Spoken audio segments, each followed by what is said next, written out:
ज्ञान के प्यारा ज्ञान का आधार हर रोज दिखाए नजारे अनोखे और करे हमने साकार सूरज क्यों चमके क्यों आए धरती क्यों घूमे यह हमें बताए बिजली गाड़ी और पेड़ विज्ञान के बिना सब है चांद और तारों तक पहचान बनाई रमन कला में दुनिया सजाई नए नए आविष्कार लाए उजियारा विज्ञान ने बदला संसार हमारा सीखो समझो आगे बढ़ो विज्ञान के संग सपने बढ़ो।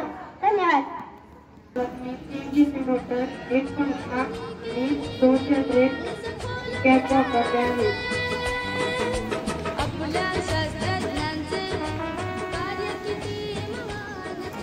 सी.व्ही. रमन हे आधुनिक भारतातील एक महान वैज्ञानिक होते। चंद्रशेखर वेंकट रमन यांचा जन्म 7 नोव्हेंबर 1888 रोजी तिरुचिरापल्ली मधील तमिळनाडू येथे झाला। त्यांनी विज्ञान क्षेत्रात महत्त्वपूर्ण योगदान दिले। रमन इफेक्ट हा त्यांनी लावलेल्या शोधांपैकी एक महत्त्वपूर्ण शोध। जर त्यांनी हा शोध लावला नसता तर आज आपल्याला समुद्राच्या पाण्याचा रंग निळा का असतो हे कधीच समजले नसते। या शोधामुळे लाईट 1888 रोजी झाला।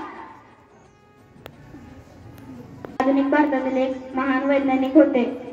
त्यांचा जन्म 7 नोव्हेंबर 1888 रोजी तमिळनाडू येथील तिरुचिरापल्ली येथे झाला। चंद्रशेखर वेंकट रमन यांनी विज्ञानाच्या दुनियेत महत्त्वपूर्ण योगदान दिले आणि भारताला नवीन ओळख मिळवून दिली। धन्यवाद।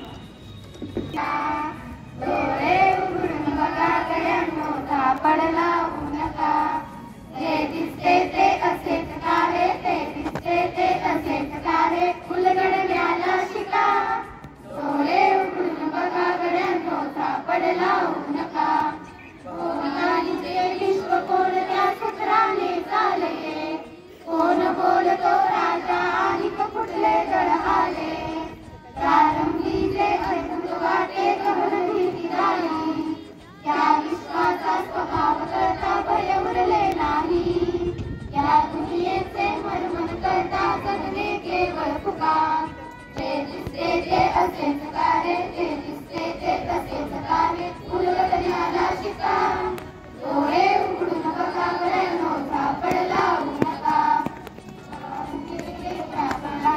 ढग बनतो तो कसा बीज पेरता कसे उगवते पाऊस येई कसा सारा तरुणी शेण होते शेणाचे खटपिका बीज पेरता फिरुनी सारा चक्र कसे हे शिका जीवन चक्र भिडे निरंतर ते विसरू नका ते दिसते ते असेच काळे ते दिसते ते तसेच काळे उलगडण्याला शिका डोळे उघडून बघा गड्यांनो सापडला नका अद्वैताची अगाध दुनिया दृष्टीच्या पार सूक्ष्म जीव अदृश्य किरण जीवती फिरणार त्या सर्वांच्या अपार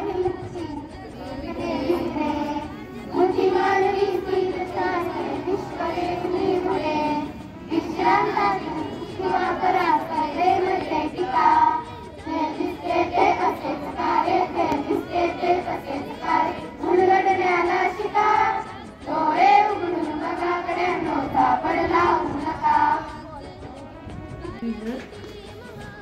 हा घरच्या सामानापासून बनवलाय। ही पाईप बॉटल बॅटरी मोटर आणि वायर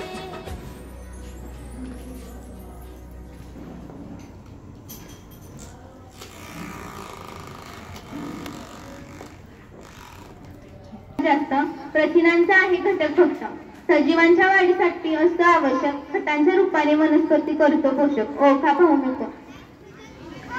बरोबर उत्तर नायट्रोजन।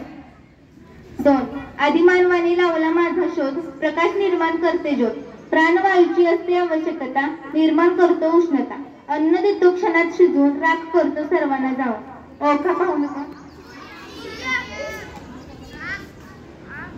उत्तर बरोबर आहे। 3 पाठीवर कवच पोटात पाय सांगा माझे नाव काय? कासव। उत्तर बरोबर कासव। 4. सर्वत्र आहे पण दिसत नाही. मी ओळखा पाहू का? हवा. उत्तर हवा. 5. मी आहे एक राष्ट्रीय पक्षी, माझ्या अंगावर सुंदर नक्षी, ढग आली की नाचतो छान. उत्तर बरोबर मोर. 7. हा ट्रॅक्टर बनवला आहे. त्याच्यात मी 2 इथे लिथियमचे सेल लावलेले आहेत आणि इथे खाली 2 मोटर आहे, त्याला चाकं जोडलेली आहेत. त्याच्यात मी किती पण वजन ठेवलं तरी ते वाहून नेतात.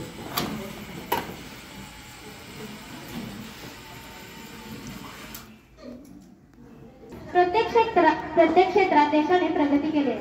आधुनिक तंत्रज्ञानाच्या युगात पदार्पण केले आहे. असूनही अंधश्रद्धेचा शाप आपल्या देशाला लागला आहे. आपल्या देशातील बरेच लोक अंधश्रद्धेच्या आहारी जातात.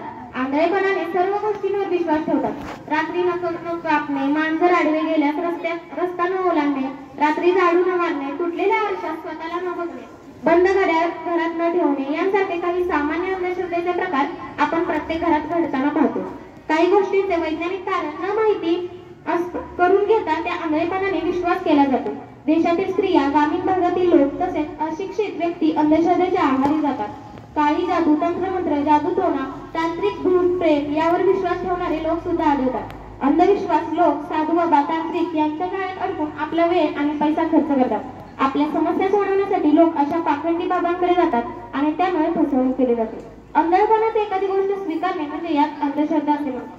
पण महाराजांच्या काळी ही कोणत्या वैशिष्ट्यांमध्ये होती की पहा. कुठल्याही कोंबड्या बकऱ्याचा बळी न देता स्वतःची करंगळी कापून शंकराच्या मंदिरात रक्ताचा अभिषेक घालणारा एकमेव राजा छत्रपती शिवाजी महाराज. शिवाजी महाराजांच्या गडाला कुठल्याही देवाचे नाव नाही, गणपतीचे सुद्धा नाही. महाराज कुठेही लिंबू मिरच्या बांधत बसले नाही की देव ऋषी करत बसले नाही. ज्या मनुस्मृतीने समुद्र ओलांडू नये असे बंधन घातले होते त्यांच्या विरुद्ध शिवाजी महाराजांनी समुद्रात जाऊन आरमार उभे केले. गड जिंकल्यामुळे तिथे सत्यनारायणची पूजा कधीही घातली नाही. अमावस्या अशुभ मानली जाते. काही नकली लोकांच्या सांगण्यावरून आपण कुठलेही काम अमावस्येला सुरू करत नाही. पण महाराजांच्या लढाया अमावस्येच्या रात्रीच व्हायच्या, कारण अंधाराचा फायदा घेऊन ते भौतिक मोहिमा अमावस्येला घेत गनिमी कावा पद्धतीने लढाया करायचे व जिंकायचे.